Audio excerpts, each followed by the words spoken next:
ஒரு ஊரில் இரண்டு நண்பர்கள் இருந்தார்கள். ஒருவன் பெயர் அர்ஜுன், அவன் ஒரு பணக்கார குடும்பத்தை சேர்ந்தவன். மற்றொருவன் பெயர் முரளி, அவன் ஒரு ஏழை குடும்பத்தை சேர்ந்தவன். இருவரும் தினமும் ஒன்றாக பள்ளிக்கு செல்வார்கள். அர்ஜுன் எப்போதும் முரளியை கவனித்து பார்த்து கொள்வான். முரளிக்கு புத்தகங்கள் இல்லையென்றால், என்னோட புத்தகத்தை நீயும் யூஸ் பண்ணிக்கோ என்று கொடுப்பான். ஒரு நாள் பள்ளியில் சில பசங்கள் முரளியை கிண்டல் செய்ய ஆரம்பித்தார்கள். நீ ஏழைதானே, உன்னோட ட்ரெஸ் பாரு நல்லாவே இல்ல என்று சிரித்தார்கள். அதை பார்த்த அர்ஜுன் கோபமாக முன்னே வந்து சொன்னான், அவன் ஏழைன்னா அவன் என் நண்பன்.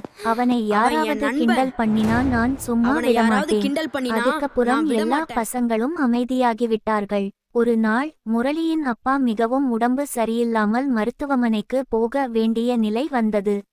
முரளி மிகவும் கவலையில் இருந்தான். அதை தெரிந்த அர்ஜுன் உடனே வீட்டுக்கு சென்று தனது அப்பாவிடம் சொன்னான், அப்பா, முரளி குடும்பத்துக்கு உதவி பண்ணணும்.